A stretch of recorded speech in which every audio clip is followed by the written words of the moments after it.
नमस्कार दोस्तों, मैं हूं doctor Sahil Patel, a consultant homeopath. तो आज हम लोग बात करने वाले हैं एबिस कैनेडेंसिस रेमेडी के बारे में। ये रेमेडी गैस्ट्रिक सिस्टम के ऊपर बहुत ही बढ़िया वर्क करती है। तो लेट्स गेट स्टार्टेड। तो इसका नाम है हेमलॉक स्प्रूस। हेमलॉक जो रहता है वो एक कॉनीफेरी फैमिली वाली रेमेडीज़ में से आता है। और ये जो रहती है ये बहुत ही पॉइजनस चीज़ें होती है। इनके जूस में बहुत पॉइजन होता है। तो इसको बनाते कैसे है कि जो इसका फ्रेश बार्क रहता है या तो फिर इसके जो फूलों के जो बर्ड्स रहते हैं जो यंग होते हैं एकदम नए नए, तो उसको तोड़ के उसका होम्योपैथिक टिंचर बनाता है। इसकी डिस्कशन करें उसके पहले मैं आपको बता दूं कि कोई भी ऐसी स्पेसिफिक मेंटल इमोशनल सिम्टोमेटोलॉजी नहीं है ये रेमेडी की। और फिर भी ये रेमेडी जो है वो बहुत ही यूनिकली हम लोग याद कर सकते हैं। इसका एक पिक्चर बहुत यूनिक है जो हम आज डिस्कस करने वाले हैं। एबिस कैनेडेंसिस जो रेमेडी है वो मोस्ट लाइकली नक्स वोमिका, सीपिया, चैलिडोनियम, लाइकोबोरियम ये रेमेडीज़ के साथ रेजोनेट होती है। और वही रेमेडीज़ के साथ ये हम लोग सोच सकते हैं कि डाइजेस्टिव ट्रैक्ट पे हम दे सकें। पेशेंट के साथ मोस्ट लाइकली प्रॉब्लम्स और इश्यूज कौन से रहेंगे, तो वो है डाइजेस्टिव सिस्टम पे। और इसकी फर्स्ट एक्शन जो है वो है म्यूकस मेम्ब्रेन ऑफ स्टमक पे। इससे क्या होगा, ये रेमेडी जो है वो गैस्ट्रिक जूस को इंक्रीज करेगी, जिसकी वजह से पेशेंट को बहुत ही ज़्यादा भूख लगेगी। ग्नोइंग हंगर ये पेशेंट के अंदर हम देखते हैं। और ये पेशेंट जो रहता है इसको इतनी भूख लगती है कि वो विथस्टैंड ही नहीं कर सकता है, तुरंत खाने जाना पड़ेगा वरना बहुत ही सीवियर पेन होगा।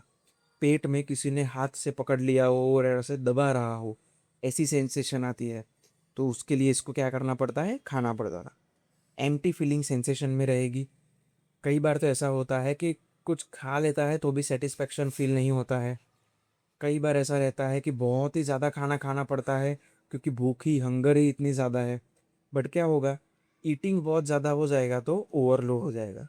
अभी पेट में ओवरलोड हो गया तो डाइजेशन स्लो हो जाएगा, उसकी वजह से इश्यूज होते हैं। दूसरे सिम्टम्स में देखेंगे तो एकदम लाइट हेडेड पर्सन रहता है। इसको ऐसा फील होता है कि स्विमिंग पूल में इसकी मुंडी किसी ने डाल दी हो। हम लोग कभी भी पानी में गिरेंगे तो रिवर या स्विमिंग पूल में, तो हम अपना हेड जैसे रखते हैं तो उसमें कैसा एकदम टिप्सी फीलिंग आती है कि हम लोग तैर रहे हैं। तो ये बंदे को हमेशा ऐसा फील रहेगा कि जो मेरा हेड का रीजन है वो एकदम लाइट है, हवा में तैर रहा है, ऐसी फीलिंग रहेगी। इसके अंदर दूसरे सिम्टम्स है, टायर्ड फीलिंग है, डेबिलिटी है। हमेशा ऐसे सोचते रहेगा कि घर पे चला जाओ और रेस्ट कर दूँ, मतलब लेट ही जाओ, इसको ऐसा ही लगेगा। दूसरा एक कीनोट सिम्टम ऐसा है कि इसको लेट जाना है और जो पैर है वो ऊपर रखने हैं। ये एक स्पेसिफिक सिम्टम है इसका, मार्क किया हुआ। तो पेशेंट लेट जाता है और पैर जैसे ही ऐसे ऊपर सोफे पे रख देता है, बेड पे रख देता है, तो इसको बढ़िया लगता है। ऐसा पेशेंट बोलता है, अच्छी फीलिंग आती है। तो इससे क्या होता है कि जो इंटेस्टिनल पोर्शन है वहाँ पर ड्रैगिंग और जो ऑर्गन्स है इंटरनल, वहाँ पर ये डेबिलिटी की फीलिंग होती है जिसमें बेटर फील होता है। सिमिलरली इफ यही हम एक ही सिस्टम की बात कर रहे हैं तो सेम एब्डोमिनल रीजन में वुमन के अंदर भी ये एक चीज़ देखी जाती है जो है प्रोलैप्स या तो फिर डिस्प्लेसमेंट ऑफ यूट्रस। सीपिया भी आती है ये रेमेडी और ये रेमेडी भी आती है। और ये पेशेंट के अंदर क्या रहेगा, यूट्रस सॉफ्ट रहेगी, लीवर पे अफेक्शंस रहेंगे, स्लोली वर्क करेगा। लीवर की अगर हम बात करेंगे तो स्मॉल और हार्ड लीवर रहेगा। राइट हाइपोकॉन्ड्रियम में पेन रहेगा। राइट हाइपोकॉन्ड्रियम का जो पेन है वो एक्सटेंड होगा, रेडिएट होगा राइट साइडेड स्कैपुला तरफ। ये रेमेडी दूसरी भी है चेरेडोनियम और दूसरी है अपनी एबिस कैनेडेंसिस।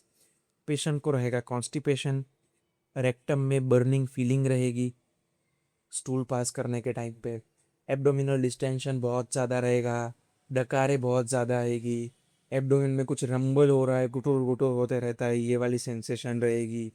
और इतना डिस्टेंशन रहेगा कि इसको इवन हार्ट और रेस्पिरेशन पर भी अफेक्ट करेगा। ये पेशेंट के अंदर खाने के बाद ऐसे दिल में धक धक हो रही है, पूरी बॉडी में फील हो रही है, ऐसा पेशेंट बोलेगा। कई बार तो बहुत ज़्यादा खा लिया है, भूख ही इतनी थी, बहुत ज़्यादा खा लिया और अब क्या हो रहा है, एकदम ही ऐसे मेहनत करके ब्रीदिंग कर रहा है, सांस ले रहा है। ये कंडीशन में एबिस कैनेडेंसिस हम रेमेडी दे सकते हैं। दूसरी चीज़ें है कि लीवर पे तकलीफ हो रही है, इसकी वजह से इसको क्या होगा कि फूड का एसिमिलेशन नहीं होगा, इसको क्रेविंग रहेगी। रेडिश खाने की, पिकल्स खाने की, फिर एकदम हाईली सीजनड फूड खाने की, मीट खाने की, ये सारी चीज़ों की इसको बहुत ही ज़्यादा क्रेविंग रहेगी। एवर्जन टू एसिडिक फूड इसके अंदर ऐसा है। नेक्स्ट चीज़ें है, सिम्टम्स स्टार्ट होते हैं तो ये बंदा क्या करता है, बहुत ही इरिटेबल, इल ह्यूमर्ड हो जाता है, एकदम क्रॉस हो जाता है, कुछ भी बोलो ये उल्टी ही बात करेगा, सामने पड़ेगा, ऐसे अपने सामने कुछ भी होगा तो ऑपोजिट बातें करेगा। मेंटली नक्सवामिका से हम लोग देख सकते हैं, कंपेयर कर सकते हैं, इम्पेशेंट, इरिटेबल, शॉर्ट टेम्पर्ड नहीं है लेकिन पीविश है, एक्टिव नहीं है ज़्यादा। इसको क्या इच्छा रहेगी कि मैं ऐसे लेट जाऊँ और मेरे पैर थोड़े अबव कर दूँ, ऐसा करके। ये पेशेंट के अंदर कोई नक्सवामिका की तरह हार्ट बर्न्स और ऐसी सारी चीज़ें और सिम्टम्स नहीं रहते। मेन चीज़ याद यही रखनी है कि बहुत भूख लग रही है, बहुत भूख लग रही है, उसकी वजह से बहुत ज़्यादा पेन हो रहा है। पेन ज़्यादा हो रहा है, थोड़ा खाता है तो कोई इफेक्ट नहीं हो रही है, ज़्यादा खा रहा है तो प्रॉब्लम स्टार्ट हो जाती है। तो ये उसकी ही रेमेडी है। Brain fag due to wrong assimilation of food, due to sluggish liver, ये सारी चीज़ों की वजह से हम ये रेमेडी दे सकते हैं। फिजिकल सिम्टोमेटोलॉजी की अगर हम बात करेंगे तो duodenal ulcer, gastritis, liver and gall bladder affections, hypoglycaemia, ये सारी कंडीशंस में ये रेमेडी वर्क करती है।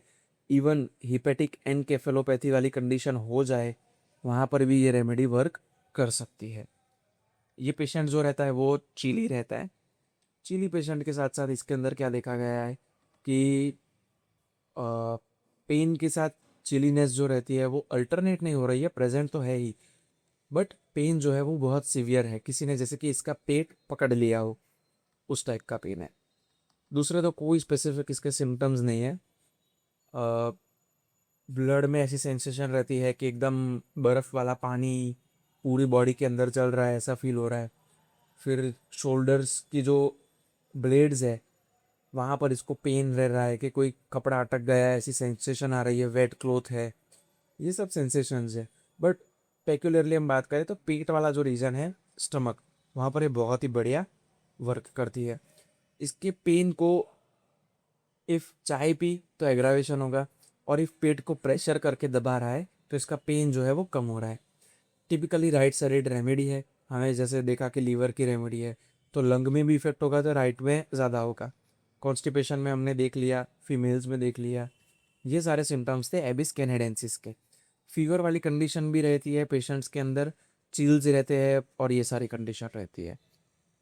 और नेक्स्ट है तो रेमेडीज़, चेलिडोनियम, लाइकोपोडियम, नक्सवामी का, ये सारी रेमेडीज़ इसके साथ हम कंपेयर कर सकते हैं और दे सकते हैं। डोजेज की अगर बात करें हम तो डोजेज में आता है 200 पोटेंसी तक ये रेमेडी हम लोग दे सकते हैं मोस्ट लाइकली। सो ये आज की हमारी रेमेडी थी एबिस कैनेडेंसिस।